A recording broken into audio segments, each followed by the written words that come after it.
The intergalactic law enforcement unit had arrested countless criminals across the galaxy, smugglers, warlords, and even rebel leaders. But this time they had captured something far more mundane. An old human man walking alone on a remote planet in the neutral zone was apprehended during a routine patrol. The arresting officers, members of the imposing Vector species, thought it would be a simple matter. Humans were unremarkable. In their eyes, fragile, weak, and short-lived. The old man was taken into custody aboard the Xelon, a highly secure Vector warship. He was silent as they bound his hands and led him into the holding cell. The Vector officers barely gave him a second glance, seeing only a wrinkled, frail human past his prime. But as they interrogated him, they noticed something unsettling. Named the Vector captain growled. The old man smiled gently. James' occupation. Retire. The captain's eyes narrowed. What were you doing? Wandering in restricted space. James shrugged. Just passing through. Thought I'd take a walk. The captain wasn't amused. You're lying. We skinned the area. There are no ships, no beacons. You couldn't have gotten there on foot. Who are you really? The old man's smile widened.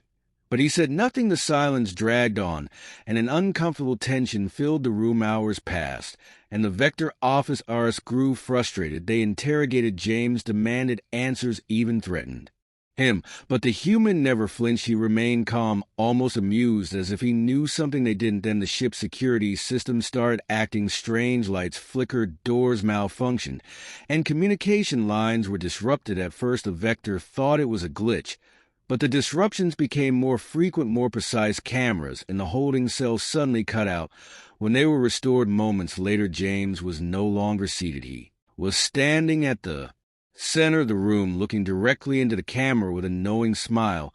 Something's not right, the captain muttered to his officers. Get him into maximum security.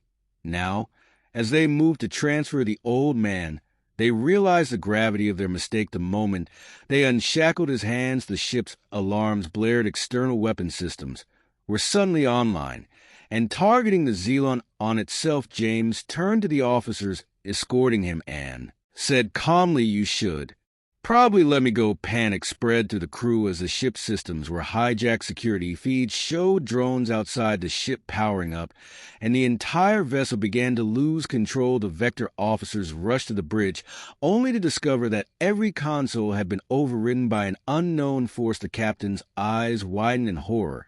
How James, still in the holding cell, simply strolled out. He walked through the ship's corridors unharmed, as if the entire vessel now obeyed, and the alien crew tried to stop him. But each time they approached, the doors sealed shut or the gravity fluctuated, leaving them helpless. By the time James reached the bridge, the captain was waiting, a weapon drawn. Who are you? The captain snarled, his hands trembling. Are you doing this? James looked around the bridge, then at the captain. You arrested me without knowing who I was. That was your first mistake. The captain's hand tightened on his weapon. What are you? The old man sighed. I'm retired, remember, but once upon a time I was a fleet admiral of Earth's Special Warfare Division. My job was to dismantle fleets just like this one. The captain paled. The stories of Earth's Special Warfare Division were legendary, though many believed they were exaggerated. These humans, those who had survived the War of the Galaxy, were said to possess unparalleled tactical genius, and their fleet admirals were rumored to be capable of crippling entire armies with minimal resources. But James was supposed to be just an old man. How can you control the ship? The captain whispered, his fear evident. James chuckled. Oh, let's just say I have a few friends still out there. Drones, old ship systems I once worked with, they recognize me. And as for your ship, well, it's not as secure as you thought. Suddenly the ship's engines roared to life. The Xelon S navigation system was no longer under Vector control. James casually walked over to the captain's console and tapped a few buttons. The entire ship shifted course, heading straight for the nearest Vector command center.